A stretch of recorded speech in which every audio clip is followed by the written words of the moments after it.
जो जजेस सीनियरिटी के प्रिंसिपल के चेंज होने के बावजूद भी अपना काम डेडिकेशन से कर रहे थे, अब उनके ऊपर एक लटकती हुई तलवार है ट्रांसफर। 27वीं आईनी तरमीम भी उसी तरह फेल होगी जिस तरह 26वीं आईनी लगता है कि 27वीं आईनी तरमीम जो है ये वापस हो जाएगी, कलअदम करार दिया जा सकता है। ये तो बात दीवार पे लिखी हुई है कि 26वीं आईनी तरमीम, 27वीं, 28वीं भी अगर आनी है, 29वीं भी अगर आनी है ना, तो ये सब की सब वापस होनी है। सफ़े मातम भी चलाना चाहिए। कौम पूरी जो है उसका जिस तरह पोस्टमार्टम करना चाह रही है हमारी एग्जेक्टिव, वो आपके सामने। अदालतों की आज़ादी छिन चुकी है, अदालतों के ऊपर अदालतें बन रही हैं। तो जुडिशल सिस्टम पाकिस्तान में इस तरमीम के बाद कोलैप्स कर गया है। अगर जजेस जो हैं वो उन्होंने सिविल जज के तौर पर काम करना, तो मेरे ख्याल में पूरी जुडिशरी को इस्तीफा देना चाहिए। मैं समझता हूँ कि आप देखेंगे एक इस्तीफों की बहार आने वाली है। 26वीं आईनी तरमीम जब मंजूर की गई थी तो उस वक्त लाहौर हाई कोर्ट के जो सदर थे Lahore high court bar association के, वो हमारे साथ असद मंजूर भट्ट साहब मौजूद हैं। इन्होंने भी बड़ी आवाज़ उठाई कि 26वीं आईनी तरमीम को हम नहीं मानते, हम इसको मंजूर नहीं होने देंगे। अब 27वीं आईनी तरमीम जो है वो मंजूर कर ली गई है। हम इनसे जानते हैं, अच्छा सर ये क्या राय है अब आपकी 27वीं आईनी तरमीम के हवाले से? बिस्मिल्लाहिर्रहमानिर्रहीम। देखिए, जो बात हमने पहले की थी कि 26वीं आईनी तरमीम मुल्क के मुफाद में नहीं है और दस्तूर के साथ ज़्यादती है और अवामी हकूक़ पे गसब करने वाली बात है और आज़ाद अदलिया के निज़ाम के ख़िलाफ़ बात है। इस बात को हमेशा आगे से कहा गया कि जी आप लोग गलत इंटरप्रेट कर रहे हैं, 26वीं आईनी तरमीम से अदलिया आज़ाद हुई है। अब 27वीं आईनी तरमीम जो आई है उसे और उसको वजाहत से कर दिया है। अब मैं कहता हूँ, मुझे दोस्त कहते हैं जी अब आप क्या कहते हैं, मैं जी मैं तो खुश इस बात पे कि हमारी बात बिल्कुल खुल के सामने आ गई है कि 27वीं आईनी तरमीम उसी टारगेट को अचीव किया जाना था जो 26वीं आईनी तरमीम के नतीजे में नामुकम्मल हुआ। अब आप देखिए कि जो जजेस सीनियरिटी के प्रिंसिपल के चेंज होने के बावजूद भी अपना काम डेडिकेशन से कर रहे थे, अब उनके ऊपर एक लटकती हुई तलवार है ट्रांसफ़र।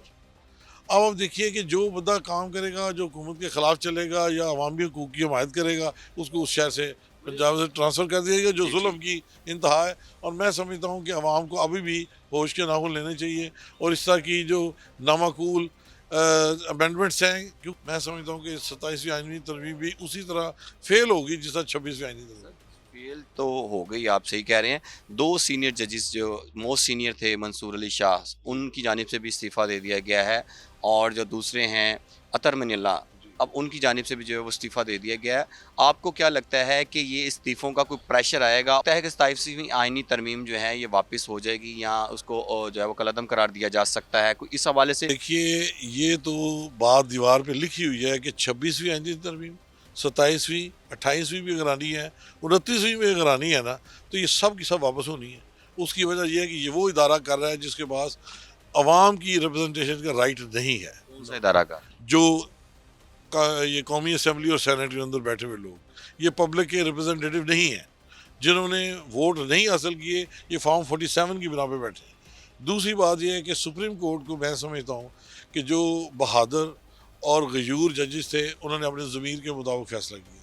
आपको याद होना चाहिए कि पिछले साल 6 बहादुर जजों ने जो इस्लामाबाद में बैठ के उन्होंने इंटरफेस पे बात की थी, ये सुप्रीम कोर्ट के जजेस को सप्रेस किया गया और ये उनकी मदद नहीं कर सके। रिजल्टली ये 2 जजेस ने जो इज़हार ख्याल किया, मैं समझता हूँ कि इस वक्त जो सुप्रीम कोर्ट के जजेस बैठे हैं, ये बैठे नहीं हुए, ये महसूर हैं, ये गवर्नमेंट की प्रेशर में बैठे हुए हैं। और जब वो जजेस इसमें नहीं होंगे जिन्होंने वो बात करनी थी, तो आपका क्या ख्याल है कि मंसूर अली शाह को माइनस कर दें, तमीमुल्लाह को माइनस कर दें, तो कौन सा जज है जो वहाँ ज़मीर की आवाज़ में बात करेगा? कोई भी नहीं करेगा।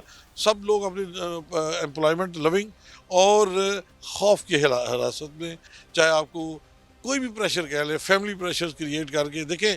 जिस तरह पहले इन्होंने आईनी तरमीम की सेनेट में लोगों की मजबूरियाँ मैनिपुलेट करके, इसी तरह ये जजों को भी प्रेशराइज करके ये चीज़ें कर रहे हैं। और आज मैं सुन रहा था कि लाहौर हाई कोर्ट के 10 जजेस की भी एक लिस्ट तैयार है कि जो हुकूमत की नहीं सुनते, उनको वो आउट ऑफ प्रोविंस ट्रांसफ़र करने के लिए तैयार कर रहे हैं। तो मैं समझता हूँ ये मुल्क के साथ ज़्यादती है, अवाम के साथ वो ज़्यादती है। ट्रांसफ़र सुबह बदर करने के सोचा जा रहा है। जी बिल्कुल, हमारे लिए भी यही है बात। कौन से 10 जजेस हैं, कुछ आप मैं बताओ? ज़ाहिर है अभी दाम सामने खुल के नहीं आए, लेकिन जो भी हैं वो आ जाएगी बात सामने। लेकिन बात ये है कि आप मुल्क के साथ हम ये करने भी क्या कह जा सकते रहे हैं। हैं ना, फिर देखें जो 10 जजेस का आप नाम ले रहे हैं, उन 10 जजेस में से कुछ मोस्टली जो जजेस हैं वो बानी पीटीआई के दौर में जो है लगाए गए हैं, तो क्या आपको लगता है क्या वो जजेस हैं? देखें, ये मैं नहीं कहता कि इसको किस एंगल से वो देख रहे हैं। मैं तो ये समझता हूँ कि जो अपॉइंट होने के बाद मर्जी से नहीं चल रहा, ये उनको टारगेट कर रहे हैं। हमारे साथ और भी सीनियर वकला मौजूद हैं, हम उनसे भी बात करेंगे।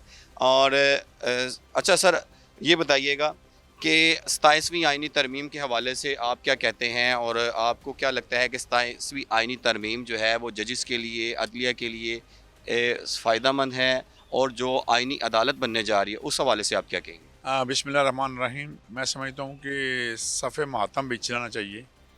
कौम पूरी जो है उसका जिस तरह पोस्टमार्टम करना चाह रही है हमारी एग्जेक्टिव, वो आपके सामने है।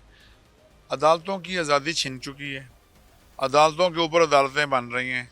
आज एक कॉन्स्टिट्यूशनल कोर्ट के ऊपर एक और कॉन्स्टिट्यूशनल कोर्ट बन रही है, एक हाई कोर्ट के ऊपर एक और हाई कोर्ट बन रही है, और इसके ज़रिए, इस तरमीम के ज़रिए जो बेड़ागर किया जा रहा है वो आपके सामने, उसका हशर नशर आप देखेंगे। मैं समझता हूँ कि जुडिशल सिस्टम पाकिस्तान में इस तरमीम के बाद कोलैप्स कर गया है। वो काम जो कभी मार्शल में नहीं हुआ, ये सो कॉल्ड जमहूरी गवर्नमेंट ने कर दिया है।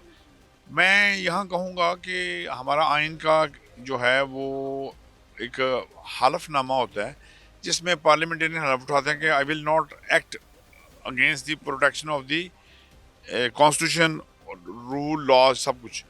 आज इन पार्लियामेंटेरियन की जो हरकत है, मैं समझता हूँ, और जो हमारी हुकूमत ने की है, जितना कंडेम किया जाए उतना कम है। आज आपकी शख्सी आज़ादियाँ छिन गई हैं। आज वो जिस जज को समझ देंगे, जहाँ चाहेंगे उसको वहाँ ट्रांसफ़र कर देंगे, और मैं समझता हूँ कि आपके यहाँ सिस्टम जो है वो इसको डिरेल हो गया। अच्छा, ये बताइएगा, जो Mansoor Ali Shah most senior justice थे सुप्रीम कोर्ट के, उनकी जानिब से और अतर मिनल्ला की जानिब से जो इस्तीफ़ा दिया गया है, अब वो बताएं कि बिल्कुल ठीक है, या और भी जजेस को ऐसा इकदाम करना चाहिए अगर वो आप चाह रहे हैं, आपको जो लगता है कि वो अदलिया की अब आज़ादी उस तरह की नहीं रही? अगर जजेस जो हैं वो उन्होंने सिविल जज के तौर पे काम करना, तो मेरे ख्याल में पूरी जुडिशरी को इस्तीफ़ा देना चाहिए। ये जजेस अब सिविल जज के तौर पे काम करेंगे। अब इन जजेस के पास कोई कॉन्स्टिट्यूशनल पावर नहीं रह जाएगी। वो जजेस जिन लोगों ने अल्ट्रा वायरस काम किया है, उनको नवाजने के लिए इस मुल्क में वो काम किया गया है। लिहाजा मैं समझता हूँ कि आप देखेंगे एक इस्तीफ़ों की बहार आने वाली है पूरे और हाई मुल्क कोर्ट से में। भी पूरे मुल्क से बहार आने वाली है। ये तो फ़ायदे की बात है ना। फिर वो जजेस जो, जिनको ये चीज़ें नहीं मंजूर, वो इस्तीफ़ा दे देंगे, और दूसरे जजेस लाइनों में बैठे हुए हैं, हमें प्रमोट करके ऊपर लेके जाया जाए, सुप्रीम कोर्ट की अदालतों में लेके जाएं, नए जजेस भी आने के लिए तैयार हैं। आपको क्या लगता है, ये तो फिर अनफॉर्चुनेट है, पहले ही यहाँ पे जज नहीं थे, और अब जो आप सिविल जज लेके आना चाह रही हैं हमारी एग्जेक्टिव, वो आपके सामने होगा। इस मुल्क में लोगों की आज़ादियाँ छीन चुकी हैं, और मैं समझता हूँ कि इससे ज़्यादा खौफनाक कोई तरमीम नहीं होगी जो अब मौजूदा तरमीम हुई है। इसके ज़रिए मैं समझता हूँ कि आज आप उस तारीख दौर में चले गए हैं जिसकी कोई मिसाल नहीं दी जा सकती। अब मुझे ये बताइए कि क्या ये जो 73 के कॉन्स्टिट्यूशन के तहत ये जो सुप्रीम कोर्ट, जो हाई कोर्ट्स थी, क्या ये कॉन्स्टिट्यूशन कोर्ट्स नहीं थी? क्या यह डिलीवर नहीं कर रही थी? किस किस लेवल के फैसले किए? सिर्फ चंद लोगों को नवाजने के लिए, और पिक एंड चूज़ की बुनियाद पे उन लोगों को, जिसमें अमीनुद्दीन जैसे शख्स शामिल हैं, जिनको कौम एक आने वाले वक्त का एक स्याह शख्स लिखेगी, जिसकी जितनी मजम्मत की जाए शायद उतना कम है। इसलिए मैं समझता हूँ कि आज पूरी कौम जो है वो मातम करे। पूरी पॉलिटिकल पार्टीज़, सियासी वर्कर, सोशल एक्टिविस्ट, पूरी की पूरी कौम के लिए अब सफ़े मातम है, और मैं समझता हूँ कि इसको जितना कंडेम किया जाए उतना कम है। और सबसे मैं बड़ी माजरत से कहूँगा कि ये जो पाकिस्तान बार कौंसिल और जो सुप्रीम कोर्ट बार का रोल है वो भी आपके सामने है। इनको जितना कंडेम किया जाए उतना कम है। इन लोगों ने, इन पार्लियामेंटेरियन ने, इन एग्जेक्टिव ने जो हरकत की है, मैं समझता हूँ कि पाकिस्तान की तारीख में शायद इसकी मिसाल नहीं मिलती होगी।